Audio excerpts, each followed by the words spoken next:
이스라엘은 솔로몬 왕의 아들 르호보암 왕 때에 남북으로 갈라졌습니다. 그래서 북쪽을 북왕국 이스라엘이라고 불렀고 남쪽을 남왕국 유다라고 불렀어요. 북왕국 이스라엘의 7번째 왕이 아합입니다. 이 아합이 누구와 결혼했냐면은 시돈의 왕 엣바알의 딸 이세벨이라는 여자와 결혼했어요. 엣바알이라는 건 무슨 뜻이냐면은 바알과 함께 한다는 뜻입니다. 바알과 함께. 여러분, 시돈 왕 엣바알이라는 사람의 이름이 말해주는 것처럼 이 시돈이라는 이 도시국가는 바알 숭배의 중심지였습니다. 바알 숭배의 중심지의 그 왕의 딸, 그 공주를 이스라엘의 왕 아합이 자기 부인으로 왕비로 맞아들인 거예요. 어떻게 됐겠습니까? 여자의 영향력은 대단하잖아요. 그러니까 그 왕비의 영향력 때문에 아합은 그 자기 처가, 자기 아내의 영향을 받은 거죠. 여호와 신앙을 버리고 바알 신앙을 섬기게 되었습니다. 어떻게 됐겠습니까? 여러분, 하나님을 섬긴다는 건 무슨 얘기냐면은 하나님에게 얽힌다는 거예요. 하나님께 매인다는 겁니다. 하나님께 속박되는 겁니다. 그러면은 하나님께만 속박되고 모든 것에서 자유롭습니다. 요한복음 8장 32절 예수님 뭐라고 했습니까? 진리를 알지니 진리가 너희를 자유롭게 하리라.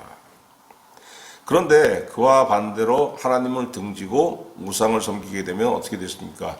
하나님에게서만 자유롭고 모든 죄악과 모든 죽음에 얽히게 되는 거예요.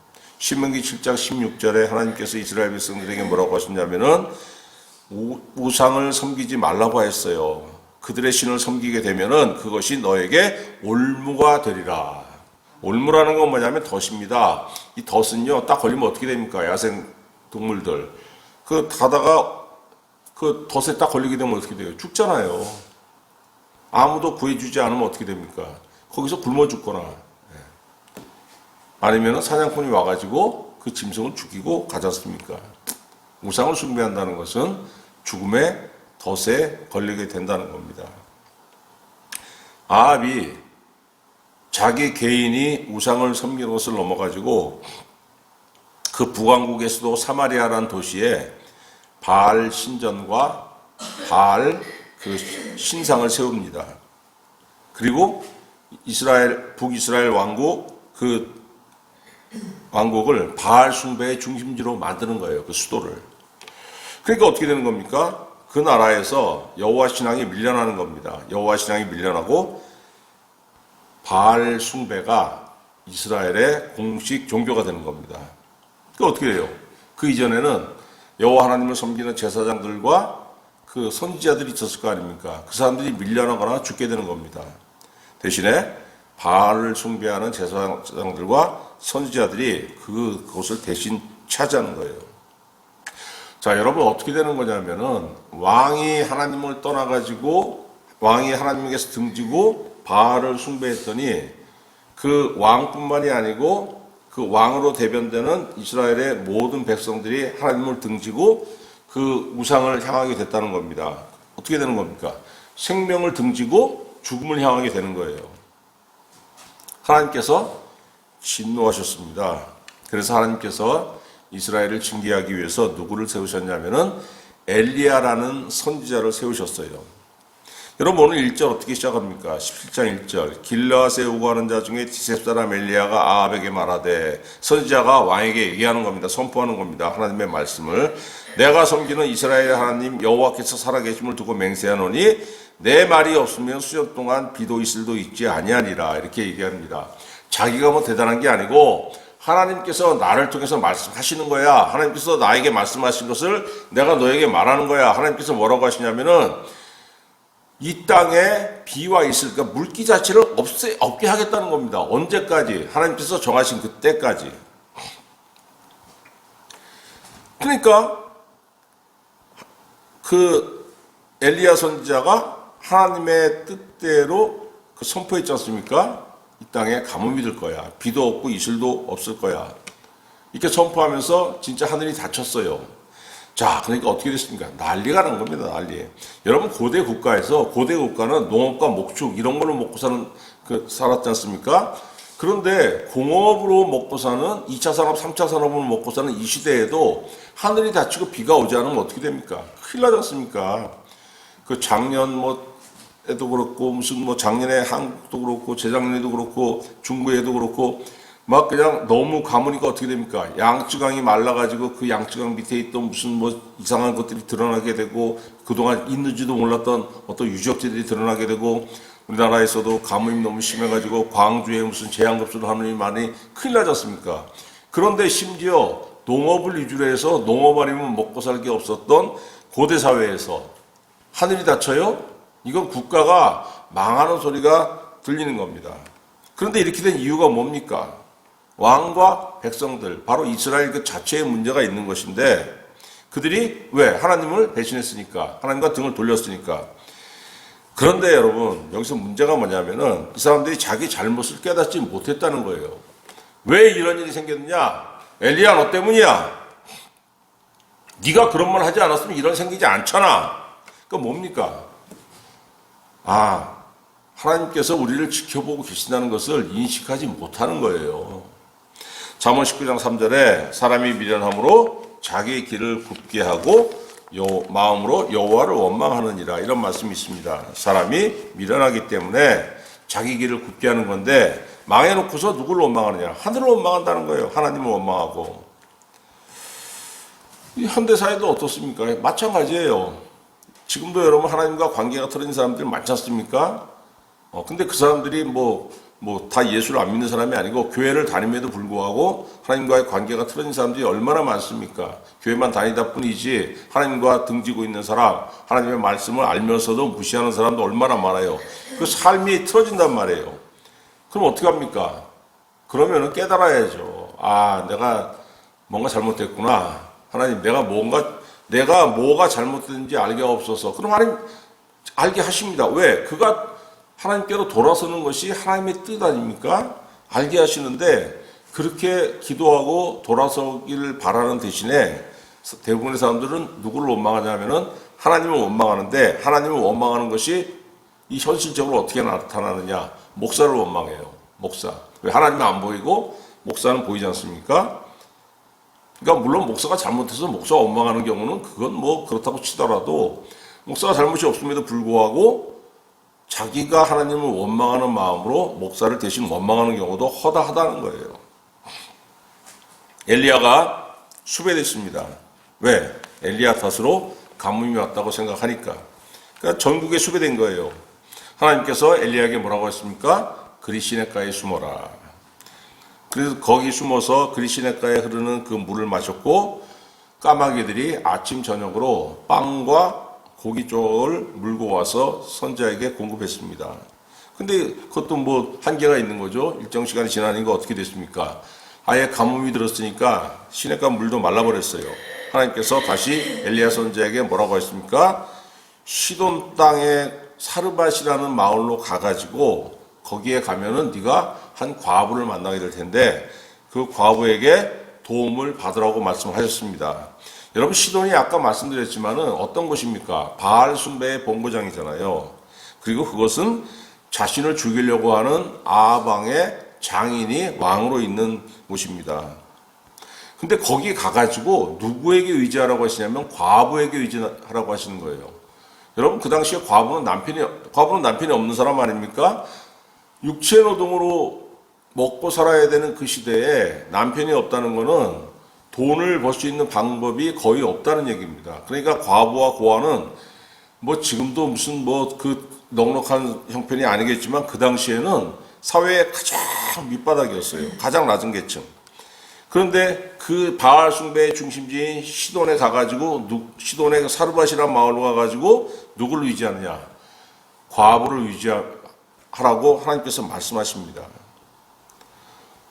그 선지자가 딱 듣기 얼마나 어처구니가 없겠습니까? 아니, 하나님, 바알 숭배, 내가 지금 이게 숭배된 게 이스라엘이 바알을 숭배하는 우상 숭배 때문인데 그 우상 숭배의 중심지가 숨으라고요. 그리고 거기 가서 또 누굴 의지하냐면은 정말 그 본인도 먹고 살 길이 막막한 그 과부를 의지하라고요. 그 사람 집에 가서 숨으라고요. 그때 하나님께서 뭐라고 하세요? 일이 다 되게끔 명령해 놓으셨다고 하나님께서 선지자에게 말씀하십니다. 여러분 생각해 보세요. 등잔 밑이 없다는 속담이 괜히 나왔습니까? 거기를 가장 찾기 힘든 곳입니다. 엘리야가 설마 바알 숭배의 본거지에, 그것도 가장 가난한 과부의 집에 숨었다고 누가 생각을 했겠습니까? 자, 하나님의 명령대로 엘리야 선지자가 시돈 땅 사르밧이라는 마을에 갔습니다. 그 마을 입구에 딱 들었으니까 어떤 여자 한 명이 그 나뭇가지를 줍고 있었어요. 그러니까 땔감용 나무를 이제 줍고 있었던 것입니다. 그 여자를 만났습니다. 저 여자인 게 확실한데 그 진짜 맞는지 시험해 봐야 되잖아요. 그래서 먼저 얘기를 합니다. 나에게 물 한 그릇 주시오. 얘기하니까 여자가 물을 들어 갑니다. 여러분, 지금이 어떤 상황입니까? 가뭄이잖아요. 가뭄이면 물이 없다는 거 아닙니까? 나그네가 물을 달라고 했을 때 웬만한 사람 뭐라고 합니까? 이 양반이 정신 나갔나? 지금 물이 어딨어? 물 한 모금 있으면 우리 먹기에도 지금 모자라는데 뭔 지나가는, 당신 나하고 생명분인데 그 귀한 금 같은 물을 달라 그래? 이렇게 얘기했을 겁니다. 근데 이 여자 어떻습니까? 나그네가, 생명부지의 나그네가 물을 달라고 하니까 그 물을 주기 위해서 물을 뜨러 가는 거예요. 아, 마음이 제대로 된 사람이구나. 그러니까 가는 여자 불러 세워가지고 뭐라고 하냐면은 그 물도 가져오고 이왕이면은 배가 고프니까 나에게 빵도 한 조각 주시오. 얘기했어요. 그때 여자가 뭐라고 합니까? 빵이요? 내가 지금 딱 빵 하나 구울 수 있는 만큼의 밀가루와 그 밀가루를 붙일 수 있는 기름이 딱 그 요만큼이 남아 있습니다. 그거 먹고 내가 지금 남편을 얻고 나와 아들과 같이 사는데 우리 그거 한 끼 먹고 죽을라요. 왜? 그거 먹고 나서 아무것도 없어. 우린 그거 먹고 죽는 순간만 기다려야 됩니다. 이렇게 얘기하고 있어요. 여러분, 우리라면 어떻습니까? 우리라면은 이 여자의 딱한 처지를 딱 듣고 어떻게 했겠어요? 동정했겠죠. 위로하고, 아이고 그래요, 아이고 참 안 됐네요, 이랬지만은 선지자는 자기 주장을 굽히지 않았습니다. 자기가 먼저 아니다, 너 그거 있지, 그래도 나를 먼저 대접해. 그러면서 여러분 14절 뭐라고 합니까? 14절 이스라엘의 하나님 여호와의 말씀이 나 여호와가 비를 지면에 내리는 날까지 그 통에 가루가 떨어지지 아니하고 그 병에 기름이 없어지지 아니하리라. 이렇게 하나님의 말씀을 여인에게 들려줍니다. 이거 어때요, 여러분? 이 얘기를 여러분 누가 우리에게 들려주었으면은 우린 믿겠습니까? 아니, 저 사람이 무슨 말 같지도 않은 소리를 하고 있는 거야. 이 빵 한 조각 남은 거 이거 가져가려고 참 별 수를 다 쓰네, 이렇게 생각하는 사람들이 대부분일 겁니다. 자, 그런데 이 여인은 이 엘리야의 말을 듣고서 결정을 해야 되는 거예요. 저 말을 믿고 그 마지막 남은 밀가루로 빵을 만들어 줘야 할지 아니면은 그냥 거절을 해야 될지 결정해야 되지 않습니까? 그런데 그 여자가 어땠습니까? 엘리야 선지자의 말에 순종했습니다. 여러분, 왜 순종했겠습니까? 왜? 자, 보세요. 선지자의 말이 거짓일 수 있어요. 그죠? 그러면 뭘 손해보는 겁니까? 딱 한 끼 식사 손해보는 거예요. 그 빵 한 끼 먹든 안 먹든 중요한 게 아니고 어쨌든 죽어요. 한 끼를 먹으면은 뭐 2, 3일 정도 생명은 연장되겠지만은 이거 먹고 나서 아무것도 먹을 게 없지 않습니까? 가뭄이라서 농사를 못 지었으니까 어차피 죽습니다. 굶어 죽기는 매 한 가지예요. 그런데 만약 저 선지자의 말이 사실이라면은 내가 이 한 끼 식사를 저 선지자에게 대접하면은 내가 그 계속 먹고 살 수 있다면은 어떻게 되는 겁니까? 그 막막한 현실에서 엘리야 선지자가 자기에게 해준 말이 유일한 희망인 겁니다. 그래, 믿음이 확 오는 거예요. 왜? 여러분, 인간의 말은 믿지 못하지만은 하나님의 말씀은 듣는 순간에 믿어지는 거예요. 만약에 하나님의 말씀이 진실로 나에게 다가왔는데 내가 믿어지지 않는다면 누구 탓입니까? 내 마음이 그만큼 부패해 있다는 겁니다.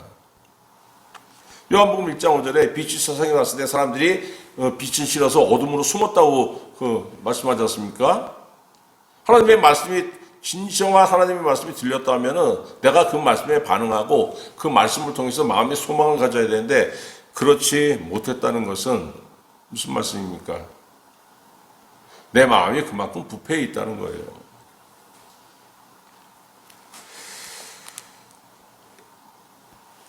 여러분, 이 여인의 믿음이 어떤 믿음이냐면은 이게 뭐 그냥 그 뭐 한 끼 식사의 믿음, 그 제공하는 믿음 이렇게 우습게 생각하는 사람이 있을지 모르겠지만은 예수님 뭐라고 했어요? 누가복음 4장 25절에서 이스라엘 백성들에게 뭐라고 하시냐면은 내가 참으로 너희에게 이르노니 엘리야 시대에 하늘이 3년 6개월간 닫히어 온 땅에 큰 흉년이 들었을 때에 이스라엘에 많은 과부가 있었을 때 엘리야가 그중 한 사람에게도 보내심을 받지 않고 오직 시돈 땅에 있는 사렙다의 한 과부에게 뿐이었노라. 이렇게 말씀하고 계십니다. 이스라엘 땅에도 많은 과부가 있었고 그런데 하나님께서 선지자 엘리야를 이스라엘 땅 어떤 과부에게 보내서 그 집에 숨게 하신 것이 아니고 저기 이방에 있는 그 시돈 땅에 사르밧이라는 마을에 그 과부에게 보내서 숨게 하신 이유가 뭐냐? 예수님 말씀하시는 거예요. 왜? 이방 여인이지만은 그 여인의 믿음이 참으로 큰 걸 하나님께서 아셨기 때문에 그 여인이 그 위급한 상황에서 빵을 나에게 먼저 주면 너 굶어 죽지 않아. 이 말씀을 전했을 때 그 말을 믿을 만한 그 믿는 마음을 가졌기 때문에 하나님께서 보내셨다는 거예요. 순종했으니까 어떻게 됐습니까? 십자들의 말씀대로 이루어졌습니다. 예수님이 말씀하신 대로 이 가뭄이 몇 년 동안 지속됐냐면 3년 6개월 동안. 3년 6개월 동안 여러분 농사를 짓지 못한 거예요. 대부분의 사람들이 얼마나 많이 굶어 죽었겠습니까?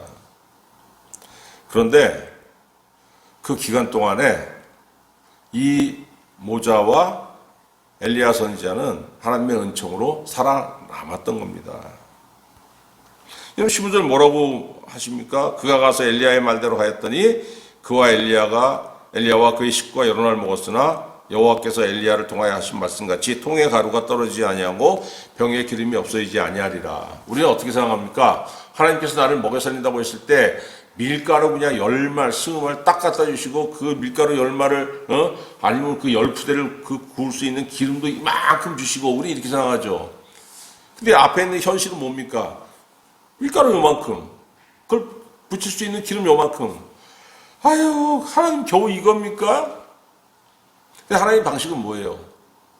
하나님의 방식은 뭐냐면은 그 작은 통에 있는 그 기름과 밀가루를 아무리 퍼내도 그게 떨어지지 않는다는 거예요. 그럼 우리는 그 만족 못하죠. 아예 하나님 이왕 주시려면 그냥 창고에 가득 쌓이게 좀 채워주시지. 뭐 맨날 요거 가지고 간당간당. 그 왜 우리는 그렇게 원합니까? 안목의 정욕. 안목의 정욕.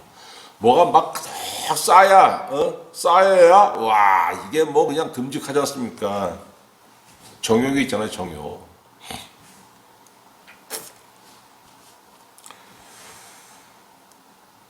그리고 또 하나가 있어요, 여러분. 그러니까 이 사르밧 과부가 이 엘리야에게 단순히 한 끼 식사를 제공한 게 아니고 이 한 끼 식사는 뭐예요? 자기가 가진 모든 것이었지 않습니까? 자기가 가진 모든 것을 하나님의 사람한테 드린 거, 그거 하나님께 바친 겁니다. 누가복음 21장 1절에 보니까 예수님께서 어떤 말씀하시냐면은 예수께서 눈을 들어 부자들이 헌금함에 헌금 넣는 것을 보시고 또 어떤 가난한 과부가 두랫돈 넣는 것을 보시고 이르시되 내가 참으로 너희에게 말하노니 이 가난한 과부가 다른 모든 사람보다 많이 넣었도다. 저들은 그 풍족한 중에 헌금을 넣었거니와 이 과부는 그 가난한 중에서 자기가 가지고 있는 생활비 전부를 넣었느니라. 이렇게 말씀하고 계시잖아요. 예수님 성전에 가서 이렇게 여러 사람이 그 성전 예배에 참여하고 헌금하는 걸 보셨어요. 예루살렘 성전에서. 부자들은 많이 했겠죠. 뭐 10만 원, 20만 원, 뭐 크게는 100만 원 하는 사람도 있겠고. 근데 말씀하시는 게 뭐냐면 엄청나게 그 돈이 많은 사람인데 그 중에 아주 작은 일부를 넣은 것 뿐이고 아주 가난한 과부가 우리 돈으로 지금 말하자면 뭐 몇천 원 넣은 건데 그건 저 과부의 총 생활비인데 그걸 다 넣었어. 이렇게 말씀하시는 거예요. 자기 전부를 다 드린 거라고 말씀하시는 겁니다. 저는 누가복음 21장에 이 기사를 읽을 때마다 저는 마음속에 늘 근심이 있어서요. 야, 그 믿음은 좋지만은 도대체 어떻게 살았을까? 그 이후로 당장 그 자기 수중에 모든 돈을 다 헌금하여 놓고 돌아가면 저 여자 어떻게 이거 얼마나 힘들었을까? 저는 이 생각을 많이 했는데 여러분 저 오늘 말씀 이렇게 작성하면서 제가 느낀 게 뭐냐면은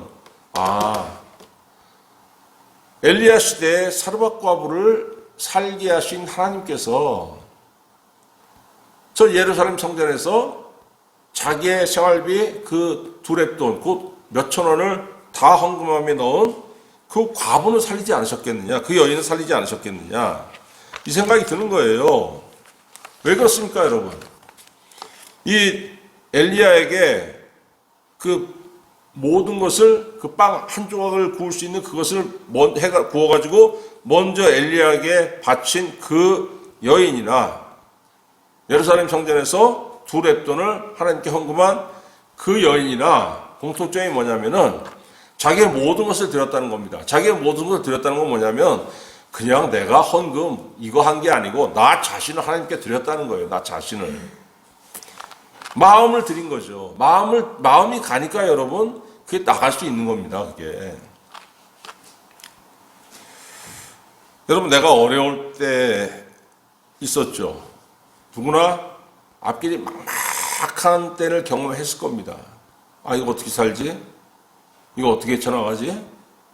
헤쳐나가야 되는데 헤쳐나갈 수 있을 것 같지 않은 경우가 반드시 있어요. 이때 세상이 나를 위로합니까? 절대 그렇지 않습니다, 여러분. 내 주머니에 돈이 많고 내 주머니에 가진 게 많아가지고 내가 즐기고자 하면 그걸 쓰면서 즐기고자 하면 할 때는 세상은 나를 환영하는데 내가 어려움에 처하면 절대 나를 환영하지 않습니다. 위로하지도 않고 또 할 수도 없죠. 이 세상 시스템 그렇게 되어 있지 않습니다. 그런데 그때 유일하게 들을 수 있는 소망이 뭐냐면은 예수께서 구원하신다는 복음이에요. 예수께서 구원하신다는 복음은 그냥 그 믿음은 죽어서 천당 간다는 얘기잖아. 아닙니다, 여러분. 구원은 살아있을 때 받는 겁니다. 그 구원은 영생의 그 약속만이 아니고 영생의 약속이 뭐예요? 그 안에 복과 은혜가 다 있는 거예요. 너 현실의 어려움을 극복할 수 있는 힘을 하나님 주신다는 겁니다.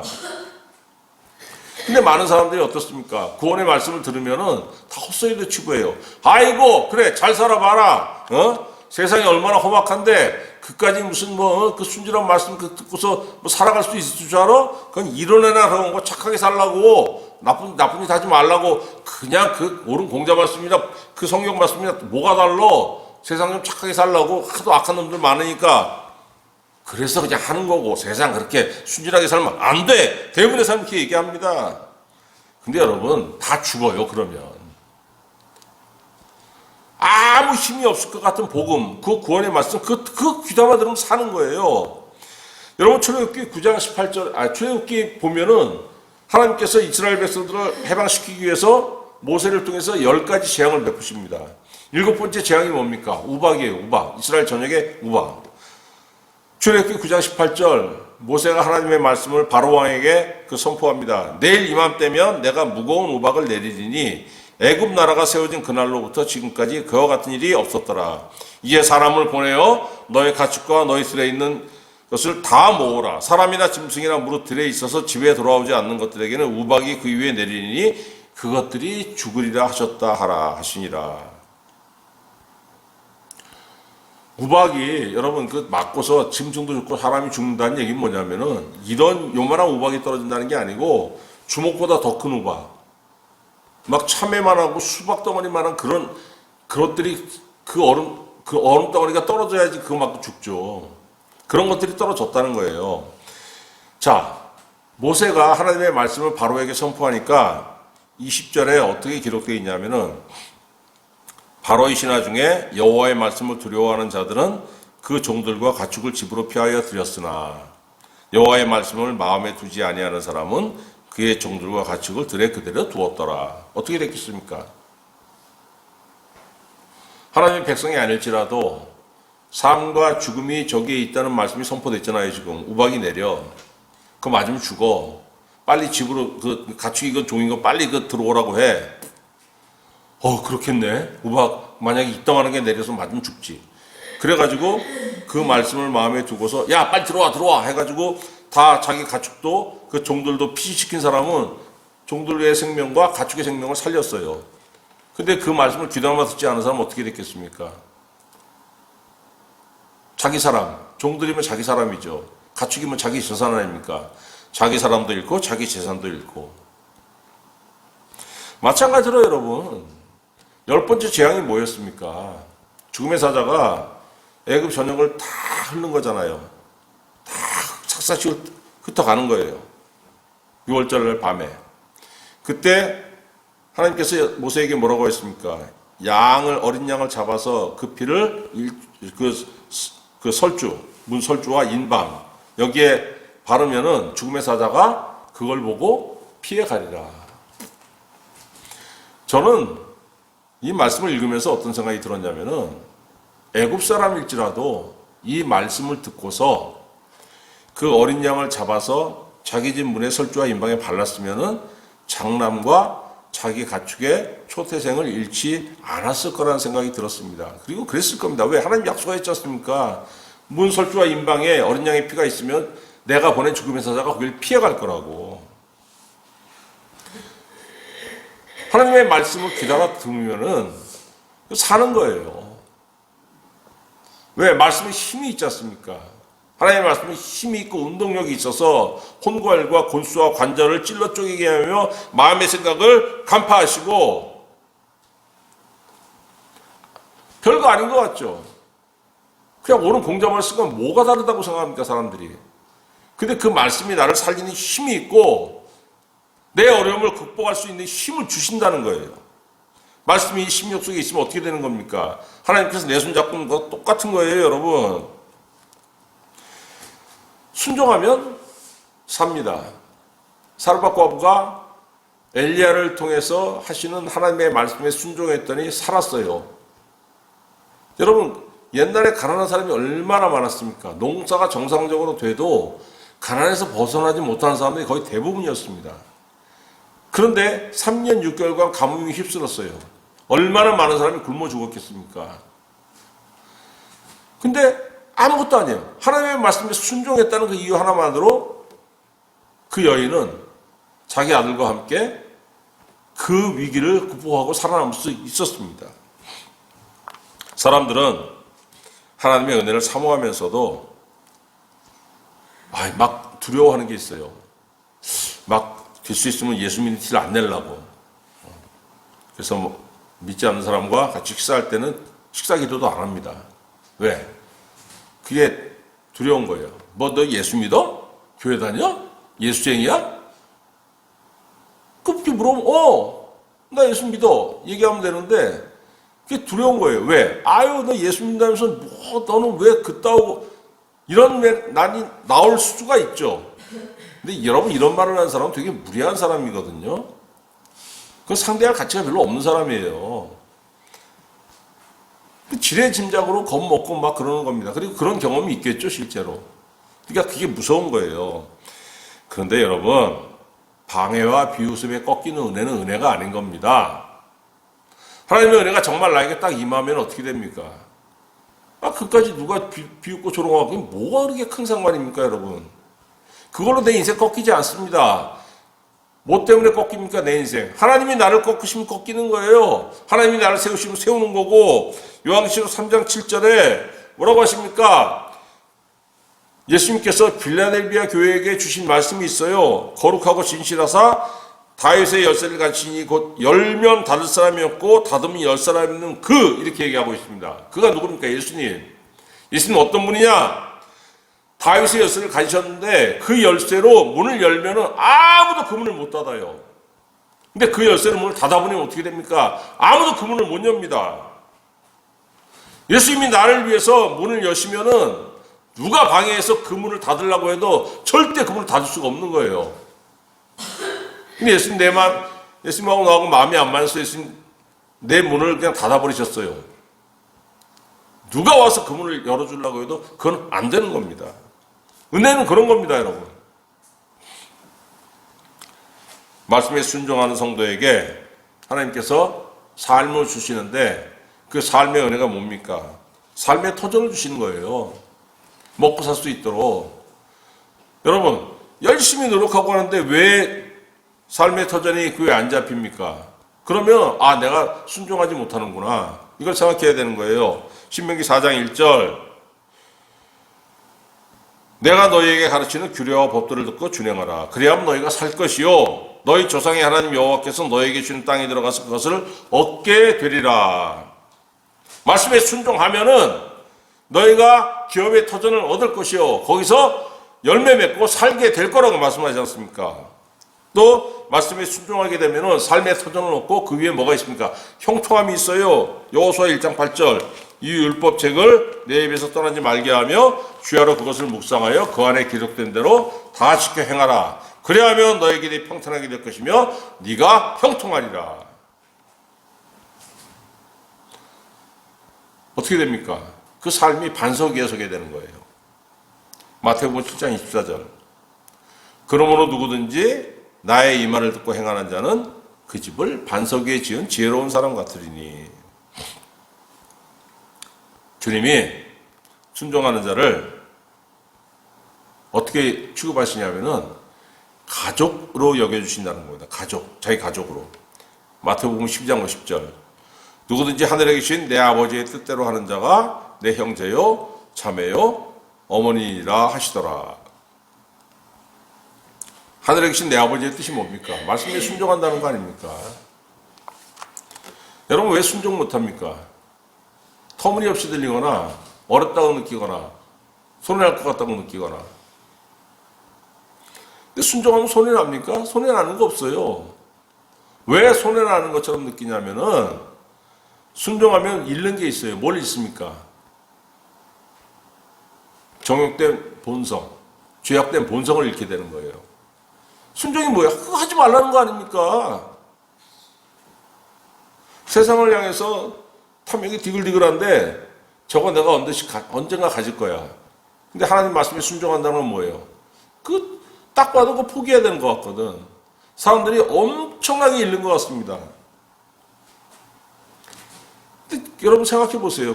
잃는 게 없는 거예요. 그러면 순종한다는 게. 절망스러운 상황에 처한다는 거. 여러분 이거 겪어보면은 이거 내가 할 수 있는 게 아무것도 없어요. 이건 뭔가를 막 해가지고 이거 극복해야 되는데 사실 할 수 있는 게 아무것도 없지 않습니까? 근데 반대로 나는 이 상황을 극복하기 위해서 할 수 있는 게 아무것도 없지만은 여기서 구원의 말씀을 듣고 순종하기만 하면 나는 무기력하지만은 하나님께서 나를 위해서 일할 수 있는 이 시간이기도 합니다. 그래서 여러분 순종하면은 그 삶이 바뀌는 거예요. 요한계시록 3장 20절 예수님 뭐라고 하십니까? 볼지어다 내가 문 밖에 서서 두드리노니 누구든지 내 음성을 듣고 문을 열면 내가 그에게로 들어가 그와 더불어 먹고 그는 나와 더불어 먹으리라. 혼자서 얼마나 허우적대고 얼마나 힘들어요. 예수님 나와 함께 계시고 나와 같이 계시고 내 안에 들어와서 나와 함께 일하신다고 그는 나로 더불어 먹고 나는 그로 더불어 먹으리라. 우리 함께 일해. 함께 일하자. 그 얘기잖아요. 왜 너 혼자 애쓰고 힘써? 내가 너와 함께 할게. 내가 네 손잡고 같이 갈게. 이 삶이 뭐예요, 여러분? 전화이고. 여러분, 어렵고 힘들면은 주님의 말씀을 듣기 힘쓰고 힘써야죠. 들으려고 해야지만 들립니다. 들으려고 애쓰는 사람한테만 들려요. 듣고 나서 순종하세요. 절망에 빠진 과부를 살리신 하나님께서 말씀에 순종하는 여러분에게 함께 하셔서 여러분의 삶을 바꾸신다는 것이 오늘 말씀의 약속이에요. 그 삶은 뭡니까? 나를 살리신 하나님의 삶은 하나님 내 뜻대로 이것도 저것도 세워주시고 이것도 이게 아니에요. 그래? 내가 너와 함께해서 내가 내 뜻대로 너의 삶을 세우고 너의 삶을 인도하고 너의 삶에 내가 원하는 것이 있게 하고 그래서 내가 너의 삶을 하나님의 것으로 하늘의 것으로 풍족하게 채워줄게. 그럼 너의 삶이 어떤 방향이 되겠니? 내가 원하는 삶, 그러니까 내 자신이 원하는 삶이 아니고 하늘에 계신 하나님께서 원하시는 삶대로 살게 된다는 겁니다. 여러분, 이것이 성도의 삶입니다. 하나님의 말씀에 순종하고 하나님께서 여러분과 함께 하심으로 인해서 여러분 세상 뜻이 아니고 하나님의 뜻대로 여러분의 삶이 바뀌고 그 삶에 기반이 있고 터전이 있고 형통함이 있고 하나님께서 원하시는 여러분의 삶의 열매가 가득하신 성도의 삶이 되시기를 우리 구주 예수 그리스도의 이름으로 축원합니다. 기도하겠습니다.